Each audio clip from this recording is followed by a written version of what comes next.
ब्रह्मा जी ने सृष्टि बनाई, केवल पैदा कितने लोगों को? केवल 4 लोगों को। 4 ही लोगों से सृष्टि बन गई। आप लोग खुद ही दिमाग लगाएं। इसका मतलब है पूरी की पूरी गप है, सृष्टि ब्रह्मा जी ने नहीं।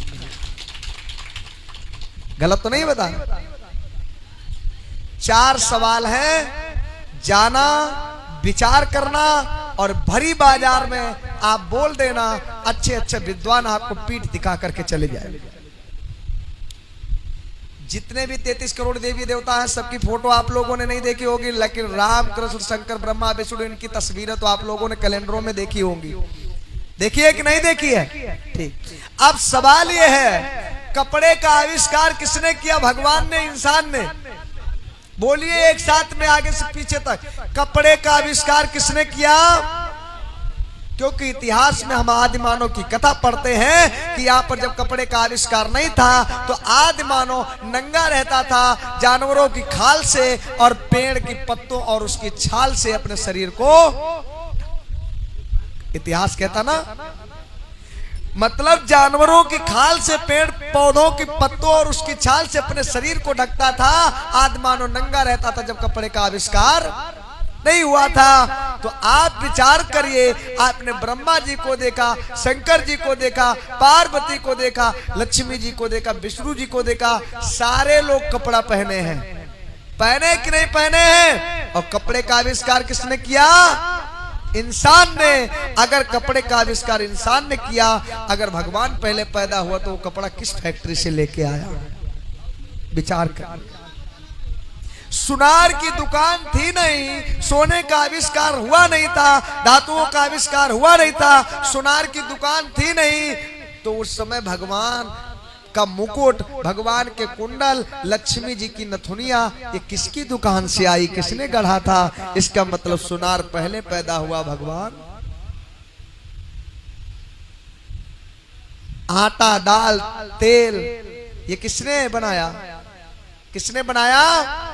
इंसान ने। और भगवान 56 प्रकार का भोग खाता था। जब लड्डू, बर्फी, मिठाई बनती थी तो चीनी किस फैक्ट्री की जाती थी?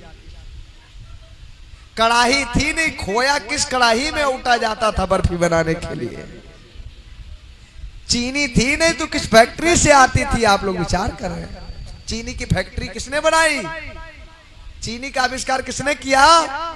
इंसान ने। और बर्फी का आविष्कार तो ब्रह्मा जी, विष्णु जी, शंकर जी स्वर्ग लोक में रहते थे, तो उनके वहां ब्रह्म जो है क्या नाम, 56 प्रकार का भोजन बनता था। 56 प्रकार के मसाला कौन लेके आया?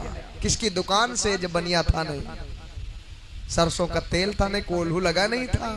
क्योंकि यंत्रों का आविष्कार किसने किया? इंसान ने किया ना। अगली चीज, इन महल और दुमहले जो मकान हैं, इन मकानों का आविष्कार किसने किया? किसने बनाया? घर मकान किसने बनाए? भगवान ने कि इंसान ने? क्योंकि इतिहास कहता आदि मानव समूह बनाकर, झुंड बनाकर के जंगलों में रहता था। अगर इंसान ने जो है मकानों का आविष्कार किया, घरों का, भवनों का निर्माण इसने किया, आविष्कार इसने किया, तो आपके जो भगवान थे वो महलों में रहते थे, तो उनकी छत डालने कौन जाता था? कौन से मसाला की वो छत बनी थी? सरिया, सीमेंट, गारा, ईंट कहां से आया था? कौन वैज्ञानिक पहले पैदा हुआ?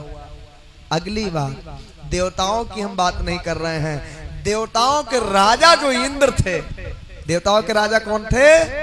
इंद्र। उनके दरबार में नाचने वाली नचनिया, नर्तकी, परियां नाचती थी। उर्वशा, रंभे, मेनका, इसी नाम, ये नाम था। उर्वशी, रंभा, मेनका नाम की परियां उनके वहां नाचती थी। ढोलक बजती थी, नगाड़ा बजता था, हारमोनियम बजती थी, पैरिश बजती थी, घुंघरू भी बांध करके वो नाचती थी। अब विचार करिए, ढोलक बनाने वाला कौन? बजाने वाला कौन? जब देवताओं के राजा इंद्र के दरबार में नृत्य होता था, तो इसका मतलब इंद्र बाद में पैदा हुए और ढोलकिया और नगाड़ा बजाने वाले पहले पैदा हुए। तब तो उनके दरबार में मनोरंजन होता था। जब देवतन के राजा ही नहीं रहे तो देवता कैसे हो सकते हैं? बस मैं इन्हीं बातों के साथ में अपनी वाणी को विराम देता हूं। अगर एक भी बात अगर आपको लगे कि ये झूठ है तो अपने दिमाग से कस के मंथन करना, खो तर्क की कसौटी पे कसना, और जब कसोगे तो सत्य निकलेगा कि क्या सही है क्या गलत है। दूध तो सब पैदा करते हैं, दूध खाना सब जानते हैं, लेकिन दूध के अंदर घी छिपा है सबको नजर नहीं आता। दूध के अंदर ही घी होता है, लेकिन वो सबको नहीं दिखता है। अगर घी प्राप्त करना है तो दूध को जमाना पड़ेगा, और जमाने के बाद में बहुत मेहनत करनी पड़ेगी, मथानी चलानी पड़ेगी, तब घी निकल करके बाहर आएगा। और वो 1000 रुपए किलो बिकेगा, और जहां से घी निकलता है वो 50 रुपए किलो बिकेगा, 1000 रुपए कुंटल बिकेगा। तो ये चीजें हैं, आप लोग समझें और देखें, और अपने समाज में अपने भतीजों को, अपने भाइयों को, अपने बच्चों को ज्यादा से ज्यादा पढ़ाएं। जब अपनी बेटी और बेटा पढ़े लिखे होंगे तो ऑटोमेटिक वो IAS PCS ESP DSP government servant होंगे, कुछ ना कुछ तो जरूर बन जाएंगे। और जब कुछ ना कुछ बन जाएंगे तो आपके परिवार की गरीबी दूर होगी, आपका विकास होगा। जब आपका विकास होगा तो जो आपकी इज्जत नहीं करते वो भी आपकी इज्जत करने लगेंगे। भिखमंगे बने रहे, कांवर चढ़ाते रहे, भंडारा करते रहे, पुण्य करते रहे, व्रत रहते रहे, और घर में छप्पर नहीं है तो कोई तुम्हारी पूजा करने, क्योंकि बाप बड़ा ना भैया आज के समय में सबसे बड़ा। हाँ? बहन कुमारी मायावती चमरिया थी कब? जब गरीब थी, और मुख्यमंत्री बन गई तो कहाँ बन गई चमरिया से? बहन जी सतीश चंद्र मिश्रा जाते थे सबसे पहले पैर छूने लगे। अगर गरीब होती तो क्या उनको बहन जी कहता कोई? बोलिए, कहता कोई? नहीं कहता ना। तो जब बड़ा कोई हो जाता है तो उसकी जाति खत्म हो जाती। बाबा साहब नीच थे, चमार थे, सब कुछ थे। महात्मा गांधी भी कहते थे कि नीच है, कि वो चमार नहीं महार थे, मैंने भी बताया था। बाबा साहब नीच थे, शूद्र थे, सब कुछ थे। महात्मा गांधी, नेहरू सब जानते थे, लेकिन बाबा साहब के पास जब 32 डिग्रियां हो गई, वो डॉक्टर, मास्टर और बैरिस्टर सब कुछ बन गए, तो नेहरू जी ने सबसे पहले अपनी मौसी की बिटिया उनके संग ब्याह दी। जो बाबा साहब की दूसरी पत्नी थी सविताबाई, वो पंडित जवाहरलाल नेहरू की सगी मौसी की बिटिया थी। वैसे वो नीच थे, और जब वो सक्षम हो गए तो सबसे पहले अपनी बिटिया ब्याह दी। ये समझिए, जब सक्षम हो जाएंगे तो आपकी जाति खत्म हो जाएगी। अगर आप गरीब है तो किसी भी बिरादरी की हो, इज्जत आपकी। ये जमाना है। और सक्षम आप कब होंगे? हवन यज्ञ का भंडारा कांवर ढोने से नहीं।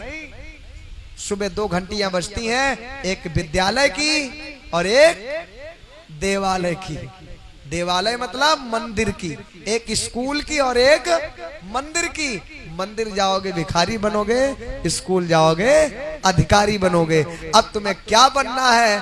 कौन सी घंटी की तरफ भागना है? मंदिर वाली घंटी की तरफ या स्कूल वाली घंटी की तरफ? ये आपके ऊपर निर्भर करता है। जैसा आप चाहें वैसा बन सकते हैं। हम नहीं कहते कि, मैंने अभी बताया था कि तुलसीदास जी ने अपनी रामचरितमानस में लिखा है कि सकल पदार्थ है जगमाही, कर्महीन नर पावत नाही।